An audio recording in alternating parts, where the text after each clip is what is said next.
আসসালামু আলাইকুম। ঈদ মোবারক। দেশ এবং বিদেশের যত অসংখ্য আমাদের ফলোয়ার, শুভানুধ্যায়ী, ওয়েল উইশার সবাইকে জানাচ্ছি ঈদের প্রাণ ঢালা শুভেচ্ছা। আমি আতিক রহমান পূর্ণিয়া।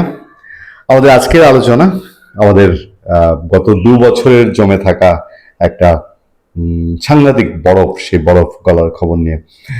বাংলাদেশের আহ, ভারতে নিযুক্ত বাংলাদেশের নয়াদিল্লিতে জয়শঙ্করের সঙ্গে ভারতের পররাষ্ট্রমন্ত্রীর সঙ্গে দেখা করেছেন বাংলাদেশের নিযুক্ত হাই কমিশনার। এবং এই দেখা করাটা এমন একটা সময় খুব সিগনিফিকেন্ট। বাংলাদেশের সঙ্গে গত ইউনূস সরকারের শেষ দিন পর্যন্ত শুধু সমস্যা বাড়ছিল আর বাড়ছিল, বাড়ছিল আর বাড়ছিল। দেখেন কতটা দুইটা সরকারের সদিচ্ছার উপরে একটা পরিবর্তন আসে।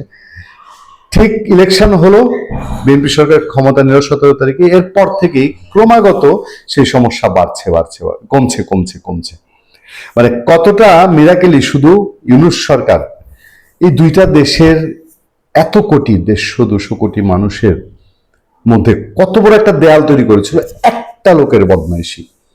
একটা লোক ইচ্ছা করে দুইটা দেশের মধ্যে তার সাংঘাতিক রকম একটা দেয়াল তৈরি করে দিল, যেই দেয়ালে দুই দেশ সমানে বিচ্ছিন্ন হতে থাকলো। ইউনূস সরকার বিদায় হলো, বাংলাদেশের ভিসা ওপেন হয়ে গেল, ইন্ডিয়া ভিসা দিচ্ছে, বাংলাদেশ ভিসা দিচ্ছে। এখন অনেকেই আবার প্ল্যান করছেন 2 দিন বাদে ভারত ঘুরতে যাবেন। এর আগের সময়গুলো যেমন গেছে, এই যে ঈদ, এই ঈদে বাংলাদেশ এবং ভারতের একটা সাংঘাতিক ইন্টারাকশন হতো। ভারতের পশ্চিমবঙ্গের কলকাতার নিউ মার্কেট, সেই নিউ মার্কেট বাংলাদেশের ক্রেতাদের ভরপুর হয়ে থাকতো। বাংলাদেশের মানুষও এই যে এবার যে বাংলাদেশে আমরা যখন কথা বললাম, আড়ং নিয়ে বহু আলাপ আলোচনা চলছে। বাংলাদেশে আড়ং এর এবার বাম্পার আড়ং তাদের প্রয়োজনের নর্মাল অন্যান্য বছরের তুলনায় অসংখ্য বেশি প্রোডাকশন করেছে, বিক্রি করেছে। কারণ হচ্ছে বাংলাদেশের মানুষ ইন্ডিয়ায় কেনাকাটা করতে যেতে পারেনি। এখন এক দৃষ্টিতে হয়তো আপনারা বলবেন যে বাংলাদেশের পয়সা ভারতে যায় নেই, এটা খুব ভালো হয়েছে। কিন্তু ব্যাপারটা কি আসলে তাই?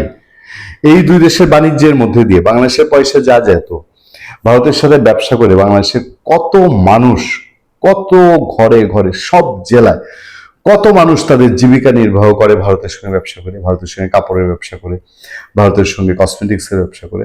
এইটার কোনো ইয়ত্ত নাই। যাক, এই প্রবলেমগুলো কমা শুরু করেছে এবং বাংলাদেশের জয়শঙ্করের সঙ্গে বাংলাদেশের হাই কমিশনের দেখা হওয়া, এর আগে দেখা হলে শত সাবধানতার সাথে কথা বলতো ইন্ডিয়া। এবার নিশ্চয়ই সেই পরিবেশেরও কিছুটা পরিবর্তন হয়েছে। ঢাকা দিল্লি সম্পর্ক এগিয়ে নেওয়ার বিষয়ে ভারতের পররাষ্ট্রমন্ত্রী এস জয়শঙ্কর আলোচনা করেছেন বাংলাদেশের হাই কমিশনার এম রিয়াজ হামিদুল্লাহর সঙ্গে। রিয়াজ হামিদুল্লাহ ইউনূস থাকার সময় অনেকভাবে ইন্ডিয়া থেকে ট্রাই করেছে যাতে ইন্ডিয়ার সাথে সম্পর্কটা জোড়া লাগে। ইউনূস যেভাবে চাচ্ছে ঠিক সেই জায়গার কিছুটা যেন বাইরে, অন্তত আমাদের কাছে তাই মনে হতো। শুক্রবার দুপুরে এস জয়শঙ্কর এবং এম রিয়াজ হামিদুল্লাহ নিজেদের এক্স হ্যান্ডেলে দেয়া পোস্টে তথ্য জানান। এর আগে সকালে ভারতের পররাষ্ট্র মন্ত্রণালয়ে গিয়ে জয়শঙ্করের সঙ্গে সৌজন্য সাক্ষাৎ করেন এম রিয়াজ হামিদুল্লাহ। ভারতের পররাষ্ট্রমন্ত্রী জয়শঙ্কর তার এক্স পোস্টে লিখেছেন, বাংলাদেশের হাই কমিশনার এম রিয়াজ হামিদুল্লাহর সঙ্গে সাক্ষাৎ হয়েছে, দ্বিপক্ষীয় সম্পর্ক এগিয়ে নেওয়ার বিষয়টি ছিল আমাদের আলোচনার প্রতিপাদ্য। বাংলাদেশের high commissioner M Riaz Hamidullah তার পোস্টে লিখেছেন, ভারতের পররাষ্ট্রমন্ত্রী এস জয়শঙ্করের সঙ্গে সৌজন্য সাক্ষাতের সুযোগ পেয়েছি। অভিন্ন স্বার্থ এবং অভিন্ন সুফলের লক্ষ্যে ভারতের সঙ্গে একত্রে কাজ করার জন্য বাংলাদেশ যে তৈরি আছে সেটা নিশ্চিত করেছি। ভারত যে শুধু এককভাবে বাংলাদেশের ক্ষেত্রে এগিয়ে আসছে সেটা যে না, বাংলাদেশও যে এখন এক স্টেপের জায়গায়, ভারতের এক স্টেপের জায়গায় 2 স্টেপ ফেলছে, সেই খবরগুলো এখন আস্তে আস্তে বাইরে এসছে। দিল্লির একটি কূটনৈতিক সূত্র জানাচ্ছে, আজ বিকেলে ভারতের বাণিজ্য মন্ত্রী পীযূষ গোয়ালের সঙ্গে হাই কমিশনার রিয়াজ হামিদুল্লাহ সৌজন্য সাক্ষাতে কথা হয়েছে এবং এই কথাগুলো নিশ্চিতভাবেই আপনার বাংলাদেশ সরকার, সেটা যদি বলি পররাষ্ট্রমন্ত্রী খলিলুর রহমান, প্রধানমন্ত্রী তারেক রহমান, তাদের জ্ঞাতসারে এবং তারা যেভাবে সিগন্যাল দিবেন সেই সিগন্যাল অনুযায়ী আগাচ্ছে, এতে কোনো সন্দেহ থাকার কথা না। গত বছরের মে মাস থেকে দিল্লিতে বাংলাদেশ হাই কমিশনার হিসেবে রিয়াজ হামিদুল্লাহ দায়িত্ব পালন করছেন। ভারতে কাজ শুরুর পর এই প্রথম তিনি দেশটির মন্ত্রী পর্যায়ে সাক্ষাতের সুযোগ পেলেন। দেখেন, তিনি গত মে মাস থেকে আছেন, আরেক মে মাস আসতে গেছে। শুধু যদি ইউনূস সরকার থাকতো, বেচারা মনে হয় মেয়াদ পার করে চলে আসতো, তারপরে ভারতের কোনো মন্ত্রীর দেখা পেতেন কিনা এই ব্যাপারে সন্দেহ আছে। খুব নিশ্চিত করেই বলা যায় একটি নির্বাচিত সরকার আছে বলেই, একটি পলিটিক্যাল দল আছে বলে, এবং ভারত আগে ঘোষণা করে রেখেছিল যে নির্বাচনের পরে তারা বিবেচনা করবে ভারত বাংলাদেশ সম্পর্কে কি মাত্রা আসতে পারে।